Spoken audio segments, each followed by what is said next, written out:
Once again, all of you, welcome back to my YouTube channel. My name is Adira. എല്ലാവർക്കും എൻ്റെ YouTube ചാനലിലേക്ക് സ്വാഗതം. എൻ്റെ പേര് Athira. So we are discussing textbook exercises. So today we are moving to page number 13. Okay, അപ്പം നമ്മൾ text book exercises ആണ് discuss ചെയ്തുകൊണ്ടിരിക്കുന്നത്. പേജ് നമ്പർ 13 എക്സസൈസസ് ആണ് ഇന്ന് നമ്മൾ ഡിസ്കസ് ചെയ്യാൻ പോകുന്നത്. Okay, so the first question, why does the color of copper sulfate solution change when an iron nail is dipped in it? The first question in page number 13. Why does the color of copper sulfate solution changes when an iron nail is dipped in it? Okay, copper sulfate solution ന്റെ നിറം എന്തുകൊണ്ട് iron nail അതിനകത്ത് dip ചെയ്തപ്പം change ചെയ്തു എന്നതാണ് ആ question. So the equation copper sulphate CuSO4 plus iron nail Fe gives FeSO4 plus Cu, isn't it? അതാണല്ലോ. So നമ്മുടെ ക്വസ്റ്റ്യൻ എന്തായിരുന്നു? Why does the colour of copper sulphate solution changes when an iron nail is dipped in it? ഈ copper sulphate സൊല്യൂഷന്റെ നിറം iron nail അതിൽ dip ചെയ്തപ്പം എന്തുകൊണ്ട് change ചെയ്തു? അപ്പം ഇത് ഏതാ റിയാക്ഷൻ നിങ്ങൾക്ക് അറിയാമോ? അപ്പൊ എന്താണ്? രണ്ടും മെറ്റലാണ്. കോപ്പറും ഒരു മെറ്റലാണ്, അയണും ഒരു മെറ്റലാണ്. ഈ കോപ്പർ സൾഫേറ്റിൽ നിന്ന് കോപ്പറിനെ ആര് ഡിസ്പ്ലേസ് ചെയ്യുന്നുണ്ട്? അയൺ ഡിസ്പ്ലേസ് ചെയ്ത് അവിടെ ആര് വന്ന് ചേരുന്നു? അയൺ വന്ന് ചേരുന്നുണ്ട്. അപ്പൊ റിയാക്ഷൻ ഏതാണ്? Displacement reaction. റിയാക്ഷൻ എന്ന് പറയുന്നത് ഡിസ്പ്ലേസ്മെന്റ് റിയാക്ഷൻ ആണ്. So iron is more reactive than copper, so iron displace copper from copper sulfate solution. Iron എന്ന് പറയുന്നത് കോപ്പറിനേക്കാളും റിയാക്ടിവിറ്റി കൂടിയ മെറ്റൽ ആയതുകൊണ്ട് അയൺ അതിനെ എന്ത് ചെയ്യുന്നു? കോപ്പർ സൾഫേറ്റിന്റെ സൊല്യൂഷനിൽ നിന്ന് അതിനെ ഡിസ്പ്ലേസ് ചെയ്യുന്നു. അപ്പം ഇതിന്റെ സൊല്യൂഷന്റെ നിറം എന്തായിരുന്നു? ഒരു ബ്ലൂ കളർ ആയിരുന്നു. ഈ അയൺ നെയിൽ അത് ഡിപ്പ് ചെയ്യുമ്പോഴത്തേക്ക് അതിന്റെ നിറം എന്ത് ചെയ്യും? ഫേഡ് ചെയ്യും. മീൻസ് നിറം അങ്ങ് കുറയും. കാരണം അവിടെ നടക്കുന്ന റിയാക്ഷൻ ഏതാണ്? Displacement reaction. Iron is more reactive than copper, so iron displace copper from copper sulphate solution. അതാണ് അതിന്റെ ആൻസർ എന്ന് പറയുന്നത്. Page number 13 first question. Then second one, give an example of a double displacement reaction other than one given in the activity 1.10. അപ്പം double displacement reaction ഒരു example പറയാനാണ്. അപ്പം activity 1.10 അതല്ലാണ്ട് ഒരു എക്സാമ്പിൾ നമ്മൾ എന്ത് ചെയ്യാൻ പറയാനായിട്ടാണ് പറഞ്ഞിരിക്കുന്നത്. അപ്പൊ നമുക്ക് double displacement silver nitrate AgNO3 plus sodium chloride. Okay, AgNO3 plus sodium chloride. അപ്പം ഡബിൾ ഡിസ്പ്ലേസ്മെന്റ് റിയാക്ഷൻ ആണ്. അപ്പൊ എന്ത് ചെയ്യണം? അയോൺസിനെ അങ്ങോട്ടും ഇങ്ങോട്ടും ചേഞ്ച് ചെയ്യണം. സോ AgNO3 അത് എന്തായി മാറണം? മീൻസ് ഇത് ഏത് ഫോമിലാണ് നിൽക്കുന്നത്? AB plus CD. നമുക്ക് കിട്ടേണ്ട പ്രോഡക്ട്സ് എന്താണ്? AD plus CB, isn't it? അതാണ് നമ്മുടെ പ്രോഡക്റ്റ് എന്ന് പറയുമ്പോൾ. അപ്പം A എന്തുമായിട്ട് ചേരണം? ഡിയുമായിട്ട്. മീൻസ് സിൽവറും ക്ലോറിനുമായിട്ട് എന്ത് ചെയ്യണം? കൂടി ചേരണം. അപ്പൊ എന്താ നമ്മൾക്ക് ആൻസർ വരുന്നത്? Silver chloride AgCl plus. അടുത്ത എന്താണ് വരേണ്ടത്? സോഡിയം നൈട്രേറ്റ് ആയിരുന്നു. അപ്പം A എന്ന് പറയുന്നത് സിൽവർ, ഡി എന്ന് പറയുന്നത് ക്ലോറിൻ. അപ്പൊ കിട്ടേണ്ടത് silver chloride AgCl plus CB. C എന്ന് പറയുന്നത് സോഡിയം, ബി എന്ന് പറയുന്നത് nitrate. So sodium nitrate NaNO3. അപ്പൊ ഫസ്റ്റ് ക്വസ്റ്റ്യനും സെക്കൻഡ് ക്വസ്റ്റ്യനും കഴിഞ്ഞിട്ട് page number 13. Then page number 14 ഒരു ക്വസ്റ്റ്യൻ ആണ് അടുത്ത് നമ്മൾ പറയാൻ പോകുന്നത്. എന്താണ്?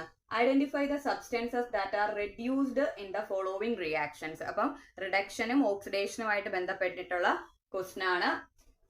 അപ്പം ഫസ്റ്റ് ക്വസ്റ്റ്യൻ എന്ന് പറയുന്നത് 4Na plus O2 gives 2Na2O. Okay, 4Na plus O2 gives 2Na2O. ഇതാണ് നമുക്ക് ഫസ്റ്റ് തന്നിരിക്കുന്ന ക്വസ്റ്റ്യൻ. ഇതിനകത്ത് ഓക്സിഡൈസ്ഡ് ആയത് ആരാണ്, റെഡ്യൂസ്ഡ് ആയത് ആരാണെന്ന് വേണം നമ്മൾ എന്ത് ചെയ്യാൻ പറയാൻ. അപ്പം നോക്കുക, സോഡിയത്തിലാണ് എന്ത് വന്ന് ചേരുന്നത്? ഓക്സിജൻ വന്ന് ചേരുന്നത്. അപ്പൊ ഉറപ്പായിട്ട് ആരാണ് ഓക്സിഡൈസ്ഡ് ആയിരിക്കുന്നത്? സോഡിയം ആണ് എന്തായിരിക്കുന്നത്? ഓക്സിഡൈസ്ഡ് ആയിരിക്കുന്നത്. ഇനി ഈ O2 നിന്ന് അത് എന്തായി മാറി? O2 എന്ന് പറയുമ്പോൾ അത് എലമെന്റൽ ഫോം ആയിരുന്നു. അത് സോഡിയമായിട്ട് കമ്പൈൻ ചെയ്യുന്ന സമയത്ത് O2 മൈനസ് മീൻസ് അത് അതിന്റെ അയോണിക് ഫോമിലേക്ക് എന്ത് ചെയ്യുന്നു, കൺവേർട്ട് ചെയ്യുന്നുണ്ട്. അപ്പൊ റെഡ്യൂസ്ഡ് ആവുന്നത് ആരാണ്, ഓക്സിജനും. ഓക്സിഡൈസ്ഡ് ആവുന്നത് സോഡിയവുമാണ്. ഓക്കെ, ഓക്സിഡൈസ്ഡ് ആവുന്നത് സോഡിയവും, റെഡ്യൂസ്ഡ് ആവുന്നത് ഓക്സിജനും. ദെൻ സെക്കൻഡ് ക്വസ്റ്റ്യൻ എന്ന് പറയുന്നത്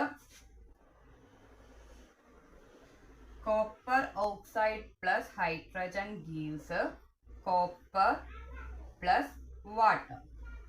ഓക്കെ, അപ്പം ഇതിനകത്ത് ഓക്സിജൻ ആരിൽ നിന്നാണ് നഷ്ടപ്പെടുന്നത്, കോപ്പറിൽ നിന്നാണ് നഷ്ടപ്പെടുന്നത്. അപ്പം റെഡ്യൂസ്ഡ് ആവുന്ന ആരാണ്, കോപ്പറും. ഓക്സിഡൈസ്ഡ് ആവുന്നത് ഹൈഡ്രജനും. ഓക്കെ, ഓക്സിഡൈസ്ഡ് ആവുന്നത് ഓക്സിഡൈസ്ഡ് ആവുന്നത് ഹൈഡ്രജനും, റെഡ്യൂസ്ഡ് ആവുന്നത് കോപ്പറുമാണ്. ദെൻ നെക്സ്റ്റ് ക്വസ്റ്റ്യൻ എന്ന് പറയുന്നത് which of the statement about the reaction below are correct. അപ്പം നമുക്ക് തന്നിരിക്കുന്നത് ഇനി page number text book exercise start ചെയ്യുന്നിടത്തുള്ള ഫസ്റ്റ് ക്വസ്റ്റ്യൻ ആണ് നമ്മൾ ഈ പറയുന്നത് കേട്ടോ. ഫസ്റ്റ് ക്വസ്റ്റ്യൻ എന്ന് പറയുന്നത് 2PbO plus carbon gives 2Pb plus CO2. അപ്പം നമുക്ക് സ്റ്റേറ്റ്മെന്റ്സ് തന്നിട്ടുണ്ട്, അതുമായി റിലേറ്റ് ചെയ്ത സ്റ്റേറ്റ്മെന്റ്സ് നമുക്ക് അവിടെ തന്നിട്ടുണ്ട്. ഫസ്റ്റ് വൺ എന്ന് പറയുന്നത് Pb is getting reduced, means lead is getting reduced. Second one എന്ന് പറയുന്നത് carbon dioxide is getting oxidized. Next എന്ന് പറയുന്നത് carbon is getting oxidized. Next lead oxide is getting reduced. ഇതൊക്കെയാണ് നമുക്ക് ആ തന്നിരിക്കുന്ന സ്റ്റേറ്റ്മെന്റ്സ് എന്ന് പറയുന്നത്. അതിന്റെ ആൻസർ എന്ന് പറയുന്നത് ഫസ്റ്റ് A and B എന്താണ്, കറക്റ്റ് ആണ്. Means lead is getting reduced അല്ലെ, lead ആണ് എന്തായിരിക്കുന്നത്, റെഡ്യൂസ്ഡ് ആയിരിക്കുന്നത്. മീൻസ് ലെഡിൽ നിന്നാണ് ആരെ നഷ്ടമായി പോയത്, ലെഡ് ഓക്സൈഡിൽ നിന്ന് ആരെ നഷ്ടമായി, ഓക്സിജനെ നഷ്ടമായി. അപ്പൊ ആർക്കാണ് റെഡ്യൂസ്ഡ് ആയിരിക്കുന്നത്, ലെഡ് ആണ് റെഡ്യൂസ്ഡ് ആയിട്ടിരിക്കുന്നത്. ഇനി carbon dioxide is getting oxidised, കാർബണിലാണ് ആര് വന്ന് ചേർന്നത്, ഓക്സിജൻ വന്ന് ചേർന്നത്. അപ്പം carbon dioxide is getting oxidised. അപ്പം A and B ആണ് എന്ത് കറക്റ്റ് ആൻസർ എന്ന് പറയുന്നത്. Next question Fe2O3 plus 2Al gives Fe2O3 plus 2Al gives Al2O3 plus Fe.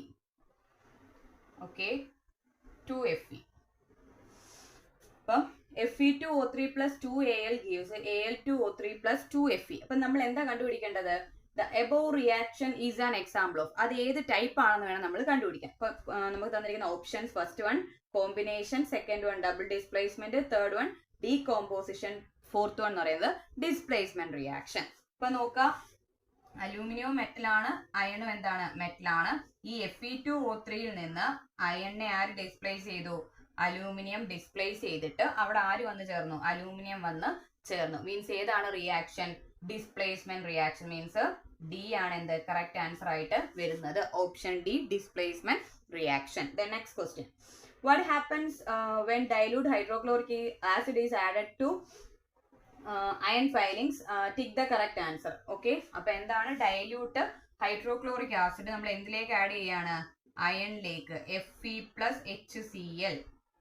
അപ്പം എന്ത് ഫോം ചെയ്യണം, iron chloride FeCl2 plus hydrogen H2. അപ്പൊ നമുക്ക് ഓപ്ഷൻസ് തന്നിട്ടുണ്ട്. ഫസ്റ്റ് വൺ എന്താണ്, hydrogen gas and iron chloride are produced. Okay, hydrogen gas and iron chloride are produced. Second one, chlorine gas and ferrous hydroxide are produced. Next, sodium, no reaction take place. Iron, salt and water are produced. ഇതാണ് നമുക്ക് തന്നിരിക്കുന്ന option. അപ്പൊ നമുക്ക് കിട്ടുന്ന product എന്താണ്, iron chloride and hydrogen. Means option A ആണ് എന്ത് correct എന്ന് പറയുന്നത്, hydrogen gas and iron chloride are produced. Then next question എന്ന് പറയുന്നത് translate the following statements into chemical equation and then balance them. Okay, അപ്പം നമ്മൾ first പറഞ്ഞത് എന്തായിരുന്നു, ഫസ്റ്റ് ക്വസ്റ്റ്യൻ എന്ന് പറയുമ്പോൾ പേജ് നമ്പർ 13ലുള്ള ക്വസ്റ്റ്യൻ ആയിരുന്നു. അത് എന്തായിരുന്നു, why does the colour of copper sulphate solution, അത് ഡിസ്പ്ലേസ്മെന്റ് റിയാക്ഷൻ ആണ്. അയൺ കോപ്പറിനേക്കാൾ റിയാക്ടിവിറ്റി കൂടിയത് കൊണ്ട് അയൺ എന്ത് ചെയ്യുന്നു, കോപ്പറിനെ ഡിസ്പ്ലേസ് ചെയ്യുന്നു. സോ റിയാക്ഷൻ ആ സൊല്യൂഷന്റെ കോപ്പർ സൾഫേറ്റിന്റെ ബ്ലൂ നിറം എന്താകുന്നു, ഫെയ്ഡ് ആകുന്നു, അതൊരു ഗ്രീനിഷ് നിറത്തിലേക്ക് എന്ത് ചെയ്യും, മാറുന്നുണ്ട്. ദെൻ സെക്കൻഡ് ക്വസ്റ്റ്യൻ എന്ന് പറയുമ്പോൾ give an example of double displacement reaction. അപ്പം ഡബിൾ ഡിസ്പ്ലേസ്മെന്റ് റിയാക്ഷൻ മറ്റൊരു എക്സാമ്പിൾ പറയാനായിരുന്നു, ആക്ടിവിറ്റി 1.10 അല്ലാണ്ട് മറ്റൊരെണ്ണം. അപ്പൊ നമ്മൾ എടുത്തത് സിൽവർ നൈട്രേറ്റും സോഡിയം ക്ലോറൈഡും. അപ്പൊ general equation AB plus CD gives AD plus CB എന്നതായിരുന്നു. മീൻസ് അപ്പം AD എന്ന് പറയുമ്പോൾ silver chloride plus sodium nitrate. Second answer. Then next എന്ന് പറയുമ്പം എന്താണ് തന്നിരിക്കുന്നതിൽ ഏതാണ് റെഡ്യൂസ്ഡ് ആവുന്നത് ഓക്സിഡൈസ്ഡ് ആവുന്നത് എന്ന് കണ്ടുപിടിക്കാനായിരുന്നു. അപ്പം സോഡിയത്തിനകത്ത് ഓക്സിജൻ വന്ന് ചേരുന്നതുകൊണ്ട് സോഡിയത്തിന് എന്താവുന്നുണ്ട് ഓക്സിഡൈസ്ഡ് ആവുന്നുണ്ട്. ഓക്സിജൻ എലമെന്റൽ ഫോമിൽ നിന്ന് അയണിക് ഫോമിലേക്ക് കൺവേർട്ട് ചെയ്യുന്നുണ്ട്. ഓക്സിജൻ ആണ് എന്താകുന്നത് റെഡ്യൂസ്ഡ് ആകുന്നത്. നെക്സ്റ്റ് ഇവിടെ എന്ന് പറയുമ്പോൾ കോപ്പർ ഓക്സൈഡ്, കോപ്പറിൽ നിന്നാണ് ആര് നഷ്ടപ്പെടുന്നത്, അല്ലെങ്കിൽ കോപ്പർ ഓക്സൈഡിൽ നിന്ന് ആര് നഷ്ടപ്പെടുന്നു, ഓക്സിജൻ നഷ്ടപ്പെടുന്നു. നെക്സ്റ്റ് ഹൈഡ്രജനിൽ ഓക്സിജൻ വന്ന് ചേരുന്നു. നെക്സ്റ്റ് എന്ന് പറയുമ്പോൾ എന്താണ് തന്നിരിക്കുന്ന സ്റ്റേറ്റ്മെന്റ് ഏതാണ് തന്നിരിക്കുന്ന റിയാക്ഷനുമായി ബന്ധപ്പെട്ടത്. അപ്പം lead is getting oxidized, carbon dioxide is getting lead is getting reduced, carbon dioxide is getting oxidized. Then next question എന്ന് പറയുമ്പോൾ തന്നിരിക്കുന്ന റിയാക്ഷൻ ഏതാണെന്ന് കണ്ടുപിടിക്കാനായിരുന്നു. അപ്പം Fe2O3 plus 2Al gives Al2O3 plus 2Fe. അപ്പം രണ്ട് മെറ്റൽസ് ആണ്. അപ്പം Fe2O3യിൽ നിന്ന് Fe ഡിസ്പ്ലേസ് ചെയ്ത് അലൂമിനിയം വന്ന് ചേരുക ആയതുകൊണ്ട് ഡിസ്പ്ലേസ്മെന്റ് റിയാക്ഷൻ.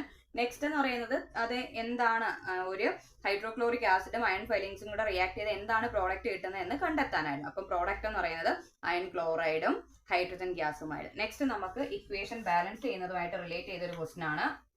അപ്പൊ സ്റ്റേറ്റ്മെന്റ്സ് അവര് തന്നിട്ടുണ്ട്, അതിനെ നമ്മൾ എന്ത് ചെയ്യണം ഇക്വേഷൻ ഫോമിലേക്ക് കൺവേർട്ട് ചെയ്തിട്ട് ബാലൻസ് ചെയ്യുകയും കൂടി വേണം. അതിനെ ആദ്യം ഇക്വേഷൻ ആക്കണം, പിന്നെ അതിനെ എന്ത് ചെയ്യണം ബാലൻസ് ചെയ്യണം. സോ ഫസ്റ്റ് വൺ എന്ന് പറയുന്നത് hydrogen gas combines with nitrogen to form ammonia. Okay, first statement എന്ന് പറയുന്നത് hydrogen gas combined with hydrogen H2 plus hydrogen gas combined with nitrogen to form ammonia. ഇതാണ് നമുക്ക് തന്നിരിക്കുന്ന സ്റ്റേറ്റ്മെന്റ്. അതിനെ നമ്മൾ എന്തിലേക്ക് മാറ്റി ഇക്വേഷൻ ഫോമിലേക്ക് മാറ്റിയിട്ടുണ്ട്.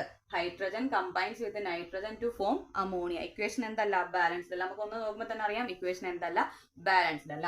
റിയാക്ടന്റ് സൈഡിൽ എത്ര നൈട്രജൻ ഉണ്ട്, 2 നൈട്രജൻ. പ്രോഡക്റ്റ് സൈഡിൽ എത്രണ്ണേ ഉള്ളൂ, 1. ഇപ്പൊ റിയാക്ഷൻ എന്തല്ല ബാലൻസ് അല്ല. പിന്നെ റിയാക്ടന്റ് സൈഡിൽ 2 ഹൈഡ്രജനും പ്രോഡക്റ്റ് സൈഡിൽ 3 ഹൈഡ്രജനും. അപ്പോഴേ അറിയാം റിയാക്ഷൻ എന്തല്ല ബാലൻസ്ഡ് അല്ല. ആദ്യം നമുക്ക് ഈ നൈട്രജനെ അങ്ങ് എന്ത് ചെയ്യാം ബാലൻസ് ചെയ്ത് കൊടുക്കാം. അപ്പൊ ഇവിടെ 2 എണ്ണം വേണമെങ്കിൽ ഇവിടെ 2 പറഞ്ഞാൽ നമ്മൾ ഇവിടെ എത്ര കൊണ്ട് മൾട്ടിപ്ലൈ ചെയ്യും 2NH3. ഇപ്പൊ നൈട്രജൻ 2 സൈഡും എന്തായിട്ടുണ്ട് 2 നൈട്രജൻ എന്താണ് ബാലൻസ്ഡ് ആണ്. നെക്സ്റ്റ് ഇപ്പം 2 into 3 കൂടെ ആയപ്പോഴത്തേക്ക് ഹൈഡ്രജൻ എത്ര ആയി 2 into 3 6 മീൻസ് 6 ഹൈഡ്രജൻ എവിടെ ഉണ്ട് പ്രോഡക്റ്റ് സൈഡിലുണ്ട്. പക്ഷെ റിയാക്ടന്റ് സൈഡിൽ എത്രയേ ഉള്ളൂ 2 എണ്ണേ ഉള്ളൂ. അപ്പൊ നമ്മൾ ഇവിടെ എത്ര കൊണ്ട് മൾട്ടിപ്ലൈ ചെയ്യണം 3 കൊണ്ട് മൾട്ടിപ്പിൾ ചെയ്യണം.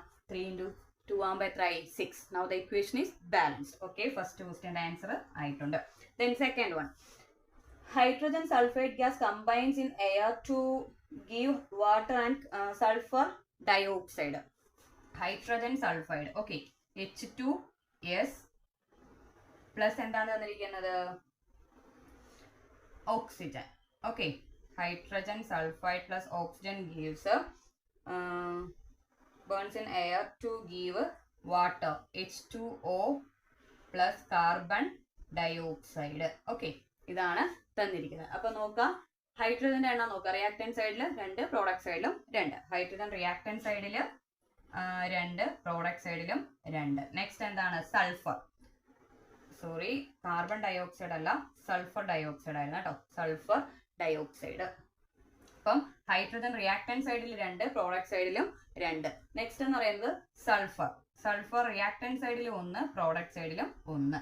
നെക്സ്റ്റ് ഓക്സിജൻ റിയാക്ടന്റ് സൈഡിൽ 2 പ്രോഡക്റ്റ് സൈഡിൽ 2 1 3. അപ്പം ബാലൻസ്ഡ് അല്ലാണ്ട് നിൽക്കുന്ന ആരാണ്, ബാലൻസ്ഡ് അല്ലാണ്ട് നിൽക്കുന്നത് ഓക്സിജൻ ആണ്. അപ്പം റിയാക്ടന്റ് സൈഡിൽ എത്ര ഉണ്ട് 3 ഓക്സിജൻ പ്രോഡക്റ്റ് സൈഡിലും 2 ഓക്സിജൻ റിയാക്ടന്റ് സൈഡിലും ഉണ്ട്. പക്ഷേ അതുകൊണ്ട് തന്നെ ഇക്വേഷൻ എന്തല്ല ബാലൻസ്ഡ് അല്ല. അപ്പൊ നമുക്ക് എന്ത് ചെയ്യാം ഒന്ന് ബാലൻസ് ചെയ്ത് നോക്കാം. അപ്പൊ എന്തായാലും 1 ഇട്ടിട്ട് കാര്യമില്ല, കാരണം എന്താണ് 1 ഇട്ടാൽ ഒരു ചേഞ്ച് വരാൻ പോകുന്നത്. നമുക്ക് എന്ത് ചെയ്യാം 2 കൊണ്ടൊന്ന് ബാലൻസ് ചെയ്ത് നോക്കാം. ഓക്കെ, 2 കൊണ്ട് ബാലൻസ് ചെയ്തപ്പം ഇപ്പൊ എത്രയായി 4 ഓക്സിജൻ ആയിട്ടുണ്ട് റിയാക്ടന്റ് സൈഡിൽ 4 ഓക്സിജൻ ആയിട്ടുണ്ട്. പക്ഷെ ഇപ്പം പ്രോഡക്റ്റ് സൈഡിൽ എത്രയേ ഉള്ളൂ 3 എണ്ണമേ ഉള്ളൂ. അപ്പൊ നമുക്ക് വീണ്ടും അതിനെ എന്ത് ചെയ്യണം ബാലൻസ് ചെയ്യണം. അപ്പൊ നമുക്ക് ബാലൻസ് ചെയ്യാൻ വേണ്ടിയിട്ട് ഇവിടെ ഞാൻ ഒരു 2 ഇട്ട് കൊടുക്കാന്ന് എഴുതാം. ഓക്കെ, ഇപ്പൊ എത്രയായി 2 into 2 4. ഇവിടെ ഒന്നും കൂടെ കൂട്ടിയപ്പോ എത്രയായി 5 എണ്ണമായിട്ട് മാറുന്നുണ്ട്. അവിടെ നമ്മൾ 2 ഇട്ട് കൊടുക്കുന്നുണ്ട്. അപ്പൊ ഇപ്പൊ എത്രയായി സൾഫർ എത്ര എണ്ണം ആയിട്ടുണ്ട്? റിയാക്ടന്റ് സൈഡിലും കൂടെ 2 ആയിട്ട് മാറി. ഓക്സിജൻ എണ്ണം ഒന്ന് എടുക്കുകയാണെങ്കിൽ 2 × 2 എത്രയായി? 4. ഇതും കൂടെ കൂട്ടുമ്പോൾ എത്ര ആകണം? 5 ഓക്സിജൻ പ്രോഡക്റ്റ് സൈഡിൽ ആയിട്ടുണ്ട്. സൾഫർ എത്ര എണ്ണം ഉണ്ട്? റിയാക്ടന്റ് പ്രോഡക്റ്റ് സൈഡിൽ 2 എണ്ണം ഉണ്ട്. പക്ഷെ റിയാക്ടന്റ് സൈഡിൽ എത്രയേ ഉള്ളൂ? 1 ഉള്ളൂ. അപ്പൊ നമ്മളിവിടെ എത്ര കൊണ്ട് മൾട്ടിപ്ലൈ ചെയ്യണം? 2 കൊണ്ട്. ഇപ്പൊ സൾഫർ 2 സൈഡിലും എന്തായിട്ടുണ്ട്? ബാലൻസ്ഡ് ആയിട്ടുണ്ട്. ഇനി നമുക്ക് ഹൈഡ്രജൻ എണ്ണം ഒന്ന് എടുക്കാം. 2 × 2 എത്രയായി? 2 × 2 4 ഹൈഡ്രജൻ ആയിട്ടുണ്ട്. പക്ഷെ പ്രോഡക്റ്റ് സൈഡിൽ എത്രയേ ഉള്ളൂ? 2 എണ്ണവേ ഉള്ളൂ. അപ്പൊ ഇവിടെ നമ്മൾ എത്ര കൊണ്ട് മൾട്ടിപ്ലൈ ചെയ്യണം? 2 കൊണ്ട്. അപ്പൊ 2 × 2 എത്രയായി? 4. ഇനി ഓക്സിജൻ എണ്ണം മൊത്തത്തിൽ ഒന്ന് കൗണ്ട് ചെയ്ത് നോക്കാം. 2 × 2 4 പ്ലസ് 2 ആകുമ്പം 6. മൊത്തത്തിൽ 6 ഓക്സിജൻ നമുക്ക് പ്രോഡക്റ്റ് സൈഡിലും 4 ഓക്സിജൻ എവിടെ ഉള്ളൂ? റിയാക്ടന്റ് സൈഡിലും ഉള്ളൂ. അപ്പൊ നമുക്ക് ഇവിടെ എത്ര കൊണ്ട് മൾട്ടിപ്ലൈ ചെയ്യണം? 3 കൊണ്ട് മൾട്ടിപ്പിൾ ചെയ്യണം. അപ്പൊ 3 × 2 ആകുമ്പോൾ എത്ര ആകും? 6. Now the equation is balanced. Okay. 2H2S plus 3O2 gives 2H2O plus 2SO2. Means hydrogen sulphide burn ചെയ്യുമ്പം വാട്ടറും സൾഫർ ഡയോക്സൈഡ് ഗ്യാസും ഫോം ചെയ്യുന്നു. ബാലൻസ്ഡ് ഇക്വേഷൻ എന്ന് പറയുമ്പം 2H2S plus 3O2 gives 2H2O plus 2SO2. Then third statement എന്ന് പറയുന്നത് barium chloride reacts with aluminium sulphate to give aluminium chloride precipitate barium sulphate. അപ്പം നമ്മളിത് ഇന്നലെ ചെയ്തൊരു ക്വസ്റ്റൻ ആയിരുന്നു. Barium chloride BaCl2 barium chloride plus aluminium sulphate Al2SO4 thrice gives a precipitate of barium sulfate BaSO4 plus aluminum chloride AlCl3. Okay, AlCl3. ഇത്രയാണ് നമുക്ക് ആ തന്നിരിക്കുന്ന statement. അതിനെ നമ്മൾ എന്താക്കിയിട്ടുണ്ട്? Chemical equation means skeletal equation ഫോമിലേക്ക് കൺവേർട്ട് ചെയ്തിട്ടുണ്ട്. ഇക്വേഷൻ എന്തല്ല? ബാലൻസ്ഡ് അല്ല. സോ ദ എലമെന്റ്സ് എന്ന് പറയുന്നത് barium, second one chlorine, third one aluminium, fourth one sulphur, fifth one oxygen. Okay, ഇത്രയുമാണ് എലമെന്റ്സ് എന്ന് പറയുന്നത്. അപ്പം റിയാക്ടന്റ് സൈഡിൽ ഒരു ബേരിയം, പ്രോഡക്റ്റ് സൈഡിലും ഒരു ബേരിയം. ദെൻ ക്ലോറിൻ റിയാക്ടന്റ് സൈഡിൽ 2, പ്രോഡക്റ്റ് സൈഡിൽ 3. ദെൻ അലൂമിനിയം റിയാക്ടന്റ് സൈഡിൽ 2, പ്രോഡക്റ്റ് സൈഡിൽ 1. നെക്സ്റ്റ് സൾഫർ 1 × 3 പ്രോഡക്റ്റ് സൈഡിൽ 1. നെക്സ്റ്റ് ഓക്സിജൻ 4 × 3 ആകുമ്പം റിയാക്ടന്റ് സൈഡിൽ 12, പ്രോഡക്റ്റ് സൈഡിൽ 4. ഓക്കെ, ഇപ്പൊ നമുക്ക് ഫസ്റ്റ് ആരെ തന്നെ അങ്ങ് ബാലൻസ് ചെയ്യാം. ഓക്സിജനെ ബാലൻസ് ചെയ്യാം. ഇപ്പം 4 ഉള്ളൂ. 4നെ 12 ആക്കണമെങ്കിൽ 3 കൊണ്ട് മൾട്ടിപ്പിൾ ചെയ്യണം. ആണല്ലോ. ഇപ്പൊ ഓക്സിജൻ എന്തായിട്ടുണ്ട്? ബാലൻസ്ഡ് ആയിട്ടുണ്ട്. അപ്പം ബേരിയം എത്രയായിട്ടുണ്ട്? 3 × 1 ആയപ്പം ബേരിയം പ്രോഡക്റ്റ് സൈഡിൽ 3. അപ്പം റിയാക്ടന്റ് സൈഡിൽ എത്ര വരണം? 3 വരണം. അപ്പൊ എത്ര കൊണ്ട് മൾട്ടിപ്ലൈ ചെയ്യും നിങ്ങളിവിടെ? 3 കൊണ്ട്. അപ്പം എത്രയായി? 3. ഇനി അപ്പം 3 × 2 ക്ലോറിൻ എത്ര ആയിട്ടുണ്ട്? 6. അപ്പം റിയാക്ടന്റ് സൈഡിൽ ക്ലോറിൻ 6, പ്രോഡക്റ്റ് സൈഡിൽ എത്ര വരണം? 6. അപ്പൊ നിങ്ങളിവിടെ എത്ര കൊണ്ട് മൾട്ടിപ്ലൈ ചെയ്യണം? 2. 2 × 3 ആകുമ്പോൾ എത്ര ആകും? 6. ക്ലോറിൻ എന്തായി? ബാലൻസ്ഡ് ആയി. നെക്സ്റ്റ് അലൂമിനിയം ഓൾറെഡി റിയാക്ടന്റ് സൈഡിൽ 2 ഉണ്ടായിരുന്നു. ഇപ്പം പ്രോഡക്റ്റ് സൈഡിൽ എത്ര ആയിട്ടുണ്ട്? 2. ദെൻ സൾഫർ നമ്മളിവിടെ 3 കൊണ്ട് മൾട്ടിപ്പിൾ ചെയ്തപ്പോൾ സൾഫർ എത്രയായി? 3. Now the equation is balanced. Okay, അപ്പം 3BaCl2 plus Al2SO4 thrice gives 3BaSO4 plus 2AlCl3 is the balanced equation. അപ്പം നെക്സ്റ്റ് ഒരെണ്ണം കൂടി, ഒരു സ്റ്റേറ്റ്മെന്റും കൂടെ നമുക്ക് തന്നിട്ടുണ്ട്.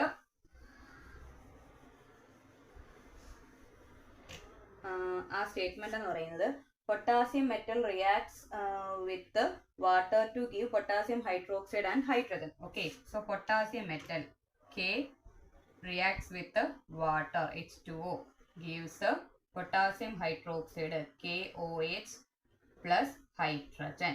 ഇതാണ് നമുക്ക് തന്നിരിക്കുന്ന സ്റ്റേറ്റ്മെന്റ് എന്ന് പറയുന്നത്. അപ്പം എലമെന്റ്സ് എന്ന് പറയുമ്പം പൊട്ടാസ്യം, ഹൈഡ്രജൻ, ഓക്സിജൻ ഇത്രയല്ലേ ഉള്ളൂ. റിയാക്ടന്റ് സൈഡിൽ 1, പ്രോഡക്റ്റ് സൈഡിലും 1 പൊട്ടാസ്യം. ദെൻ ഹൈഡ്രജൻ റിയാക്ടന്റ് സൈഡിൽ 2, പ്രോഡക്റ്റ് സൈഡിൽ 2, 1, 3. ദെൻ ഓക്സിജൻ റിയാക്ടന്റ് സൈഡിൽ 1, പ്രോഡക്റ്റ് സൈഡിലും 1. എന്ത് ബാലൻസ്ഡ് അല്ല? ഹൈഡ്രജൻ റിയാക്ടന്റ് സൈഡിൽ എത്ര എണ്ണം ഉണ്ട്? 2. പ്രോഡക്റ്റ് സൈഡിൽ 3. അപ്പൊ നമുക്ക് ആര് ബാലൻസ് അല്ല? ഹൈഡ്രജൻ ബാലൻസ്ഡ് അല്ല. അപ്പൊ നമ്മൾ ഇവിടെ 2 കൊണ്ട് മൾട്ടിപ്പിൾ ചെയ്യും. കാരണം 1 കൊണ്ട് മൾട്ടിപ്പിൾ ചെയ്യാത്ത കാരണം ഒരു ചേഞ്ചും വരാൻ പോകുന്നില്ല. അപ്പൊ നമ്മൾ 2 കൊണ്ട് മൾട്ടിപ്പിൾ ചെയ്ത്. അപ്പൊ 2 × 2 ആയപ്പോ എത്രയായി? 4. ഹൈഡ്രജൻ എത്ര ആവുന്നുണ്ട്? 4 എണ്ണം ആവുന്നുണ്ട്. എവിടെ? റിയാക്ടന്റ് സൈഡിൽ 4 ഹൈഡ്രജൻ. അപ്പൊ നമുക്ക് പ്രോഡക്റ്റ് സൈഡിലും എന്ത് വരണം? 4 ഹൈഡ്രജൻ വരണം. അപ്പൊ നമുക്ക് എത്ര കൊണ്ട് മൾട്ടിപ്ലൈ ചെയ്യാം? റിയാക്ടന്റ് സൈഡിൽ നമുക്ക് 4 ഹൈഡ്രജൻ വരണം. അപ്പൊ നമുക്ക് എത്ര കൊണ്ട് മൾട്ടിപ്ലൈ ചെയ്ത് കൊടുക്കണം? നിങ്ങൾ എത്ര കൊണ്ട് മൾട്ടിപ്ലൈ ചെയ്ത് കൊടുക്കും? നമുക്ക് ഇവിടെ ഒരു 2 കൊണ്ട് മൾട്ടിപ്പിൾ ചെയ്യാം. ഓക്കെ ആണല്ലോ. അപ്പൊ 2 × 1 എത്രയായി? ഈ 2 കൂടെ ആകുമ്പം 4 അല്ലെ? ഹൈഡ്രജൻ എന്താവുന്നുണ്ട്? ബാലൻസ്ഡ് ആവുന്നുണ്ട്. ദെൻ 2 × 1 ഓക്സിജൻ എത്രയായി? 2. ഇവിടെയും ഓൾറെഡി 2 × 1 ആകുമ്പോൾ എത്ര ആവുന്നുണ്ട്? 2. ഇനി 2 × 1 പൊട്ടാസ്യം എത്ര ആവുന്നുണ്ട്? റിയാക്ടൻസ് പ്രോഡക്റ്റ് സൈഡിൽ 2. അപ്പൊ നമുക്ക് ഇവിടെയും എത്ര കൊണ്ട് മൾട്ടിപ്പിൾ ചെയ്യണം? 2 കൊണ്ട് മൾട്ടിപ്പിൾ ചെയ്യണം. ഇപ്പൊ ഇക്വേഷൻ എന്തായിട്ടുണ്ട്? ബാലൻസ്ഡ് ആയിട്ടുണ്ട് അല്ലെ? 2 പൊട്ടാസ്യം റിയാക്ടന്റ് സൈഡില് 2, പ്രോഡക്റ്റ് സൈഡിലും 2 × 1 എത്രയായി? 2. Then hydrogen 2 × 2 4. ഇവിടുത്തെ 2 × 1 പ്ലസ് 2 ആകുമ്പോൾ 4. ഹൈഡ്രജനും ബാലൻസ്ഡ് ആയി. Then oxygen 2 × 1 2. ഇവിടെയും 2 × 1 2. Now the equation is balanced. So today we discussed about textbook exercises. Page number 13, 14, 15. ഇത്രയും പേജുകളിൽ കൊടുത്ത എക്സസൈസസ് ആണ് നമ്മൾ ഇന്ന് ഡിസ്കസ് ചെയ്ത്. കംപ്ലീറ്റ് ആയിട്ടില്ല. ബാലൻസ് വരുന്ന പോർഷൻ നമ്മൾ നെക്സ്റ്റ് ക്ലാസ്സിൽ ഡിസ്കസ് ചെയ്യുന്നതായിരിക്കും. വീണ്ടും നമുക്ക് അടുത്ത ക്ലാസ്സിൽ കാണാം. Thank you.